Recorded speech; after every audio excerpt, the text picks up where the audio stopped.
Hi friends, this is from பாலமித் TNPSC academy. So அந்த வீடியோவில் என்ன பார்க்க போகிறோன்னு பாருங்கள். நம்ம டார்கெட் 1க்கான டெஸ்ட் வந்து கொடுத்துருந்துருப்போம். ஸோ அதோட ஆன்சர் கீயும் கொடுத்துருப்போம். மார்க் வந்து உங்களை வந்து அதோட லிங்க் கொடுத்து மார்க் வந்து உங்களை வந்து என்ட்ரி பண்ண சொல்லியிருந்திருப்பேன். ஸோ பார்த்தீங்கன்னா மொத்தம் 300 பேருக்கு மேலே டெஸ்ட் எழுதியிருப்பீங்க. ஆனால் பார்த்தீங்கன்னா வெறும் 33 பேர் தான் ரேங்க் வந்து அதாவது மார்க் என்ட்ரி பண்ணியிருக்கீங்க. ஸோ அதனால தான் நான் இவ்வளோ டிலே பண்ணேன். ஸோ மார்க் என்ட்ரி பண்ணாதவங்கலாம் பண்ணியிருப்பீங்கன்னு தான் இவ்வளோ டிலே பண்ணேன். கடைசியில் 33 பேர் தான் வந்து என்ட்ரி பண்ணியிருக்கீங்க. ஸோ இதுக்கு மேலேயும் தாமதப்படுத்த முடியாது. ஸோ அவங்களுக்கு மட்டும் அந்த 33 பேருக்கு மட்டும் நான் ரேங்க் லிஸ்ட் போட்டிருக்கேன். ஸோ ஃபஸ்ட்டு ரேங்க்கில் பார்த்தீங்கன்னா யார் இருக்காங்கன்னு பார்த்தீங்கன்னா பி ரம்யா, மதுரையை சேர்ந்தவங்க.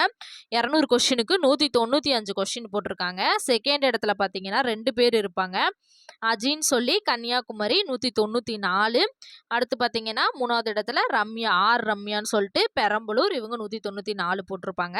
ஸோ 2 பேரும் 194 போட்டிருக்காங்க. எப்படி அடுத்தடுத்து போட்டிருப்பேன்னா அவங்க எழுதின டெஸ்ட் டைமிங்கை வச்சு தான் ஸோ இந்த 2 பேத்துக்கான ரேங்க் லிஸ்ட் வந்து போட்டிருப்பேன். ஸோ மொதல் 3 இடத்த இவங்க 3 பேர் தான் பிடிச்சிருக்காங்க. ஸோ இவங்களுக்கு ஒரு வாழ்த்துக்கள். ஸோ இவங்கள மோட்டிவேஷனாக எடுத்துக்கிட்டு இன்னும் பார்த்தீங்கன்னா நல்லா தரவாக படிச்சுட்டு அடுத்து டார்கெட் 2க்கான டெஸ்ட் வந்து வரும். அதுக்கும் இதே மாதிரி ரேங்க் லிஸ்ட் கொடுப்பேன். ஸோ இதை மோட்டிவேஷனலாக எடுத்துக்கிட்டு நீங்களும் பார்த்தீங்கன்னா ஃபஸ்ட்டு 3 இடத்த பிடிக்க ட்ரை பண்ணணும். சரிங்களா? ஸோ இதோட பிடிஎஃப் பார்த்தீங்கன்னா நான் கீழே டிஸ்கிரிப்ஷனில் கொடுக்குறேன். டெலிகிராம்லேயும் நான் கொடுக்குறேன்.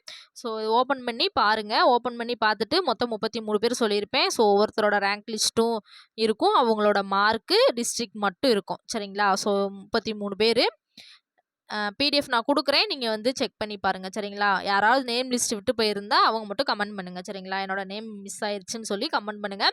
மேக்ஸிமம் பார்த்தீங்கன்னா நீங்கள் அந்த கூகுள் ஃபார்மில் ஒரு லிங்க் கொடுத்துருப்பேன்ல, அந்த லிங்க்கில் நீங்கள் உங்கள் மார்க்கை என்ட்ரி பண்ணியிருந்தால் மட்டும்தான் அந்த ரேங்க் லிஸ்ட்டுக்குள்ளே வரும். சரிங்களா?